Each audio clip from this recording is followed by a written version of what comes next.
Does cold email work in all B2B scenarios? A client recently asked me that, and I was initially a little bit tempted to say yes, because all of our clients who had given cold email a good shot, they were successful with it. But then as I was thinking about it, I realized that there are some situations in which I would definitely not recommend using cold email. And in this video, I'm going to be discussing what is common among all those offers where all of cold outreach, not just cold email, but also cold DMs and cold calling, would most likely fail. And I'll share this with you here because I really want you to be successful with cold outreach. And if I can prevent you from beating your head against the wall with an offer that might not succeed in cold outreach, then I'll be a happy man. Quick intro. My name is Michael Bohannes. I run the Alpha Lead Academy. We help B2B consultants and agency owners build their first cold outbound funnel. We've generated over $2 million with cold outreach in terms of our own lifetime revenue and many millions more for our now almost 200 clients. And so we have seen patterns where cold outreach works and where it doesn't work. And I started thinking about this because I saw an ex-post from cold email influencer George Tishin that said the following, and it's a really interesting post, so I'm going to read it out in its entirety. Imagine you get a text message from a tire repair company saying,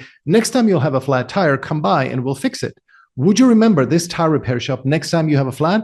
No, you wouldn't. And that's precisely why demand capture offers do not work for cold email. For example, we had a student in Lead Academy who had a client that helped companies deal with IRS audits. He wasn't seeing results with cold email, and the issue is quite apparent. You're not going to have a go-to guy when you get audited. But in the situation you do get audited, you're also not going to sit around and wait for a cold email. So I told him very clearly that this offer just won't work with cold email. I wish I knew this when I got started. I remember one sales call that I had the other day with a patent valuation consultant. Companies sometimes need an impartial, independent third party to put a dollar value on their intellectual property. For example, when they merge or get acquired, or they need a loan, or they want to sell one of their patents. I hadn't made an offer to that consultant to work with us because I thought valuing your patents is just too rare a use case that you could build a successful cold outreach campaign on. So Tishin's dichotomy between demand generation and demand capture made a lot of sense. And so I was happy. I was about to declare, Eureka, I found the difference between campaigns that work and those that don't. But then I remembered one of our clients who was selling market expansion services in Spain and France. He was finding companies that wanted to grow in these two geographies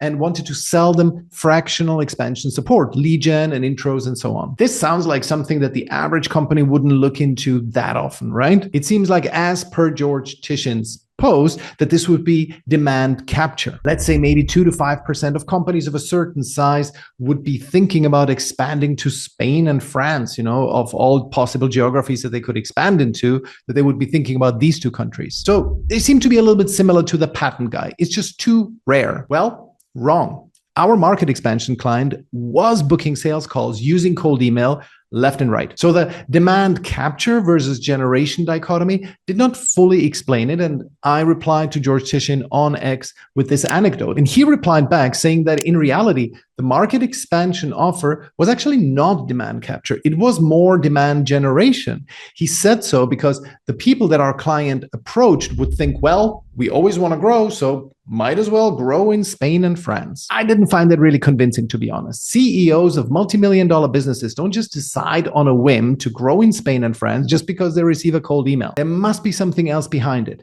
The demand capture versus generation topic cannot fully explain this. And then it hit me. The real difference, the thing that makes cold email campaigns work or not work, is the difference between pain peaks and pain plateaus. Let me explain. A pain peak is something that occurs quickly and unexpectedly. Something like when you crack your windshield on your car, or you lock yourself out of the house in a B2C context. In B2B, you can get an acquisition offer from another company and you might need your patents valued. You, for example, could also get suddenly audited unexpectedly by tax authorities. And because you didn't expect it, you probably don't have a go-to person for these rare, unexpected events. And the thing that's common of pain peaks is that the problems that cause those pain peaks usually are 100% solvable. For example, you get a credible third-party patent valuation, and that's it.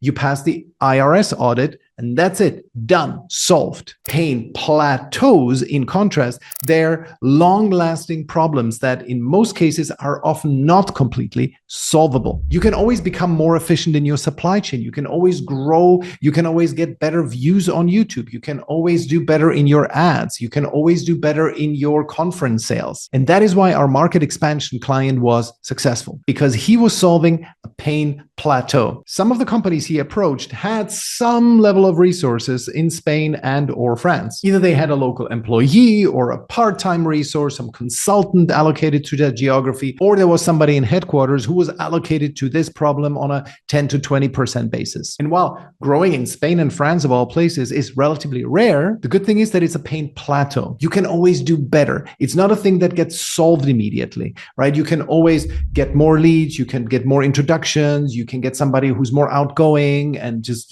books more sales calls, etc. There's always enough to do in terms of business growth. And so that is the big difference. If you are selling to a pain peak, if you are solving a problem that can be resolved 100%, and if it usually occurs unexpectedly to the client, then you will have a problem making cold email work for you. So what's the upshot here? Number one, diagnose your own offer. Are you solving a pain peak or a pain plateau? How frequently also does this problem occur? Is it unexpected? And is it 100% solvable, at least until the next unexpected event happens? If that is the case, then cold email is not for you. And without fully knowing it, that's why I had not made an offer to the patent valuation consultant. He solves a classic pain peak. And instead of cold email, he would be much better off posting a lot of content, optimizing his SEO, running a bottom of funnel Google AdWords campaign for patent valuation services. And he should build referral relationships with patent attorneys who don't do valuations and with M&A professionals who would bring him in anytime a patent or some other piece of intellectual property needs to get valued. Upshot number two, this is really worth thinking about.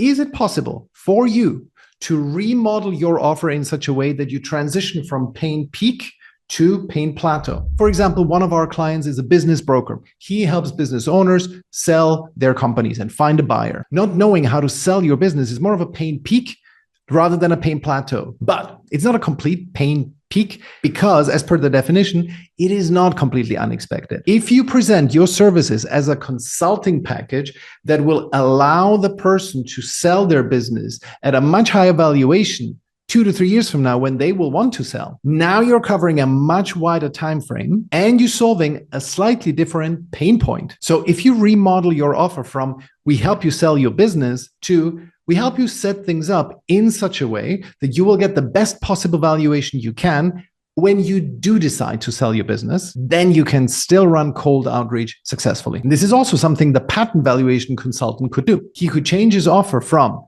we help you value your patents when you need that to you're probably sitting on a ton of patents that you don't actually need that you could sell profitably. We help you identify and sell those unused patents. No fee if we don't find any. That is a different offer. It would still get him through the door so that people know him. They can experience what it's like to work with him. And then when they need another round of patent valuation, for example, when they sell or when they want to license or when they want to get a loan, then they would call on him because they already worked with him before. And if you're currently struggling with making your cold outreach funnel work, then you should totally watch this next video that I made where I cover our meta framework for cold email. What are the levers you can pull to make your cold outbound more successful?